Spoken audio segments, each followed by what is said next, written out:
Hey everyone, and welcome back to another episode of the Hi-Fi Preschool and Kids Weekly Training Podcast. My name is Kayla, and I am joined with two of our fabulous friends, Crystal and Rachel. And today we are jumping in to a brand new month. It is October, and we are getting ready to teach kids and preschoolers that God forgives me and you for preschool, and for kids, we're teaching I am forgiven. So as we jump in, before we get into all the fun things coming up this month, you know, we always have a fun question to start with. So Rachel and Crystal, here's your question. What is something new that you would like to try? Is there anything that, you know, you've seen and you love and you're like, oh, yeah, I totally want to try this? Okay, so I was thinking that, you know, it's fall, and is there anything like fall-like that I would want to try? And so I was thinking that I've just started embroidering, and so I feel like it's still so new that it's like still wanting to try, because I would not say I'm good by any means, but I'm trying out new stitches and just trying to figure it out. So I would definitely say that.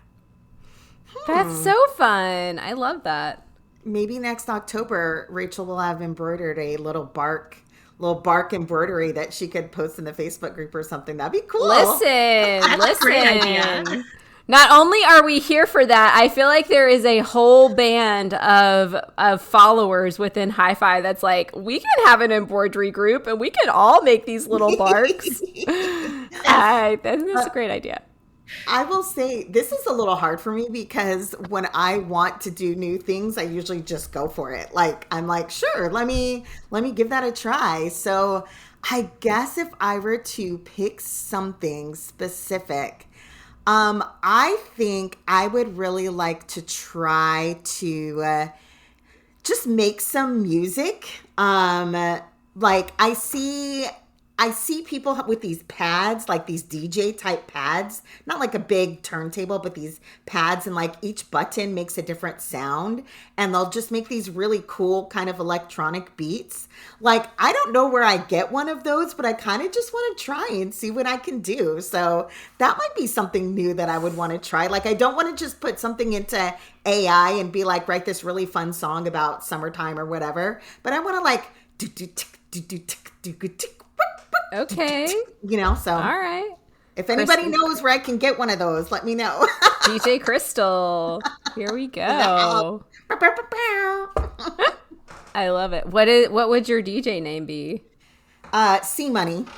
C Money. Yes, with a dollar sign. And I say that because I have had my stints in doing some rapping in church, and that's what I would always say my name is C Money with a dollar sign. Amazing. So, yeah. I love it. We have embroidery. We have C Money.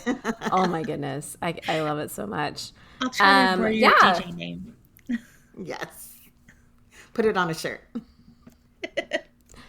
Well, listeners, I would love for you guys to think about that question as well. Like, what is something new you would like to try?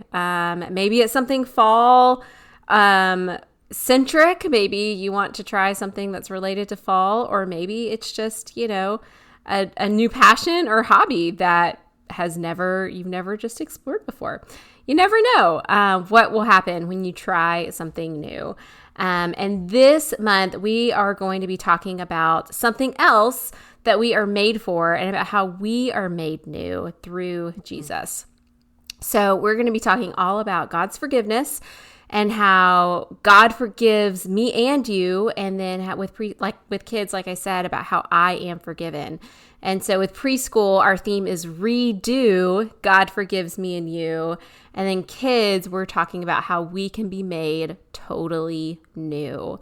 And so this month, we are so excited to introduce new Bible stories, new theme verses, new themes, new videos, all the fun things that are coming this fall, to really help your kids and preschoolers know and understand what it means to be made new. And so I would love for Crystal, if you could kind of unpack this for us a little bit, first off, of how are we teaching this simple truth about being forgiven this month, and what can we expect coming up? When I think about the Bible stories that we have this month and teaching about this idea of forgiveness, I think about that moment in the old Wizard of Oz movie when Dorothy lands in Oz and the movie changes from black and white to color. And when we talk about forgiveness, I think that is a great image that we can keep in our heads because that is what happens. It's like you recognize your need for salvation, your need for forgiveness. You make that proclamation of faith in turning away from sin, and it's like the world becomes color. You become who you were truly made to be from the very beginning.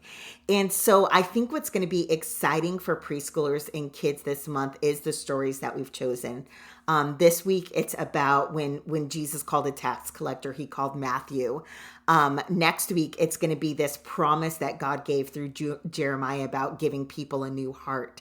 The third week is all about identity, and it's going to be about Peter when Jesus called Peter. And then the final week is actually going to be in the book of Joel, if you can believe that. But this idea of having a new hope, something new that you get to look forward to. And really, it is this very, very positive way to speak about the life-changing impact that forgiveness brings.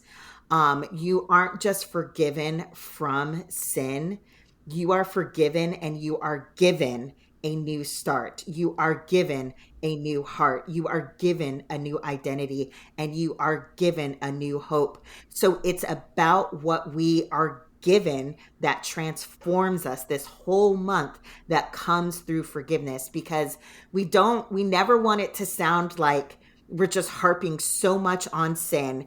And if you don't stop sinning, if you don't turn to Jesus, then this is all the stuff that you're going to miss out on. Like, we don't ever want to make it like, ooh, I don't want that, so I guess I'll go this route. But we're just talking about forgiveness. Like, it is such a great gift, and there is so much that you get from this. The best part, of course, is you get this relationship with God forever, but also you are given a brand new start. Also, you are given a new heart, and it's just, I think it's going to be really, really exciting, the positive way that we are talking about what we are given when we experience forgiveness through Jesus. Yeah, I love that. And I'm really excited about this month because, like you said, we're talking about all of these things that we receive through Jesus in forgiveness. Mm-hmm. And so one way to differentiate this month from the months coming, that in months and months and months to come, where we're going to be talking about how I am broken, that month is really talking about our need for forgiveness, right? And this month, we're really diving into, because I am forgiven, because God forgives me, this is what changes. Yeah. These are the things that I now have access to. This is how I can love and follow God, the impact that it continues to make on our life because we are forgiven and we are given these things by God. That's awesome. Yeah. All right, Rachel, turn our focus to this week and what we're learning about how God gives us a new start, this main idea, this Bible story that we're talking about with how Jesus called a tax collector. And so we know that that's what we're studying. Kind of unpack that for us. How does it relate to this particular simple truth about how I am forgiven? Why did we choose this Bible story? And how does this really help preschoolers and kids? How does it help them really know and understand about what forgiveness is and why they need it when they maybe don't feel like they need a new start? Maybe they think they're doing great on their own. So kind of help us unpack what's going to happen this week.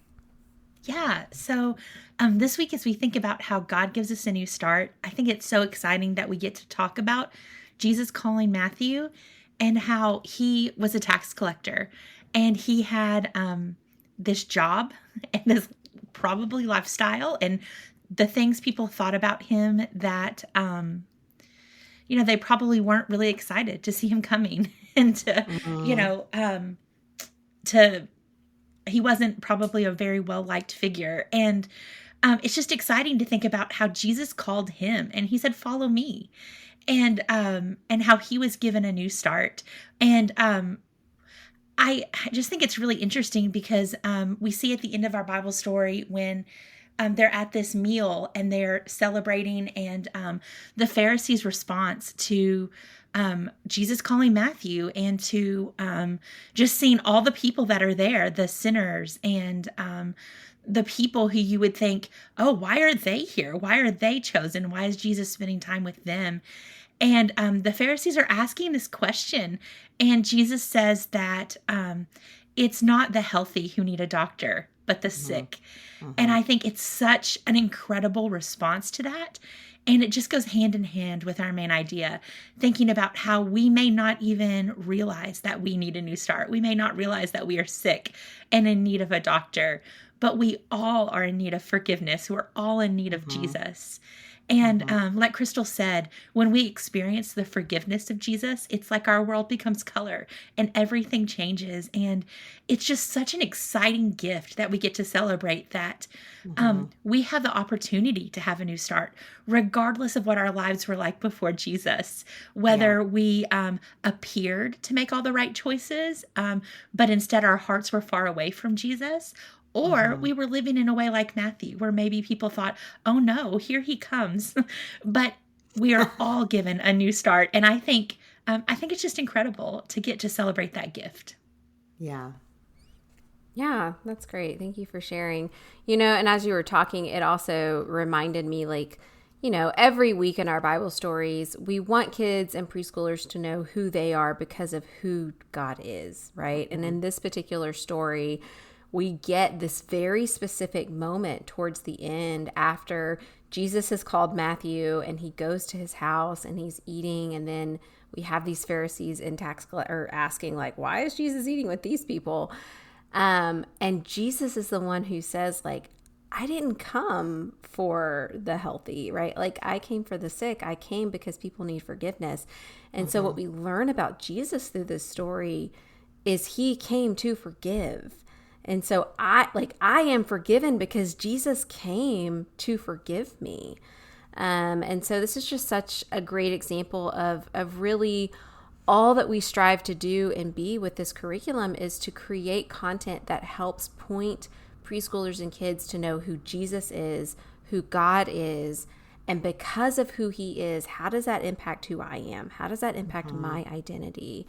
And we really get to lean in and know that Jesus came to forgive, and I am forgiven, and God forgives me because of Jesus, because this is who Jesus is and what he did and why he came, so that I can receive this forgiveness, which is just so great. All right. Last question that I want us to kind of lean into today is, when we talk about forgiveness, particularly in our culture, sometimes things get a little twisted. Sometimes things go a little sideways, and we get confused between the difference of godly conviction and worldly guilt and shame and condemnation. And so how can we as leaders even wrap our heads around this? Maybe we're helping kids and preschoolers distinguish this at some level. Maybe they're going to ask these questions of us, so we need to prepare our hearts.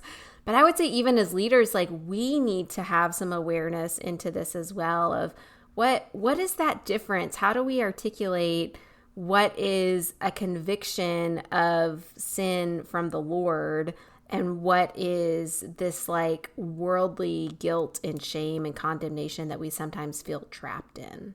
Yeah. I think that it's such a great thing for us to help prepare in preschoolers and kids now, because our world has become such it's almost, we live in a culture where shaming is celebrated, making people feel bad about their choices. We're like, good for you for bringing justice, and good for you for calling it out. And it can cause like a panic of, are people seeing me make mistakes? Are people seeing me do this? And so helping preschoolers and kids recognize that, first off, we all make wrong choices. We're really careful that we never want to make sin sound like it's any mistake that we would make. Like I tripped and I accidentally broke a vase, like that's not a sin. That's a mistake. Like that's okay. But recognizing that we do all make choices that are wrong choices. We do all make choices that go against what God says. But God never makes us feel bad about it. This moment that he has with Matthew, he doesn't stand at Matthew's booth and say, you have spent so many years cheating people. You should feel ashamed of yourself. You were supposed to be one of God's people, and you did not do what you were supposed to do. Instead, you did this. And I'm so disappointed in you, Matthew. But you know what? I guess it's fine. You can follow me. Like, no, he just says, follow me. And Matthew feels that conviction. He turns away from his lifestyle of sin to follow Jesus. And so we can let preschoolers and kids know that God never, ever makes us feel ashamed. He never, ever makes us feel like there's no hope. He never, ever makes us feel bad for what we have done. Instead, he says, I have something more for you. And so we can let them know that when they recognize sin and it's that uncomfortable feeling, they don't have to give in to guilt, shame, and embarrassment, but instead they can say, God invites me to turn from this and follow him.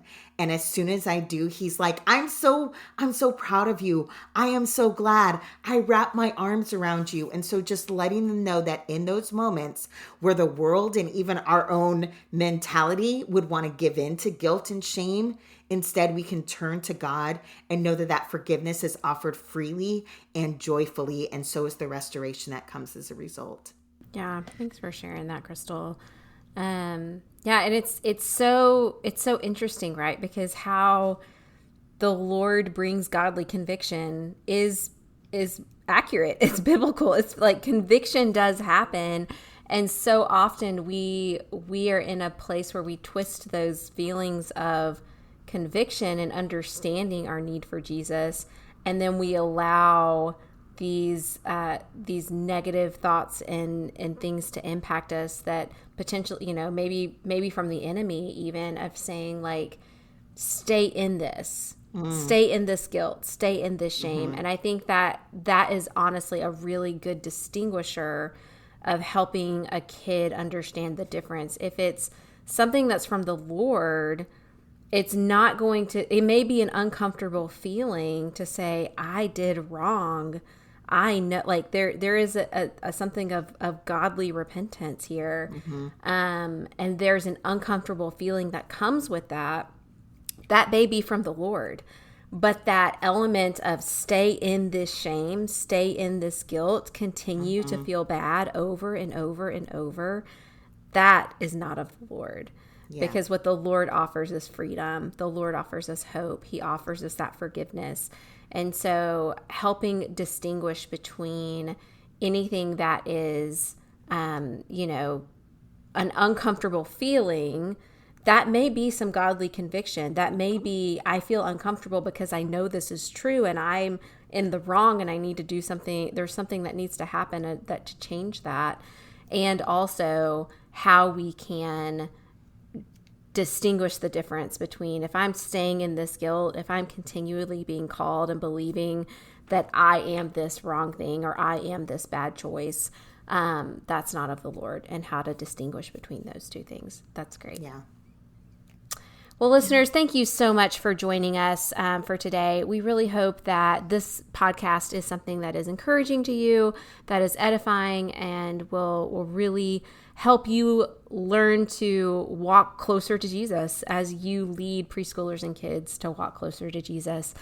As you know, Etch is coming up at the end of the month. Registration is still open, so there's still a few seats available if you are wanting to come to Nashville. We would love to see you. We would love to have you. Please come by and say hello. We want to see your faces and talk to you and get to know how God is working in and through your ministries.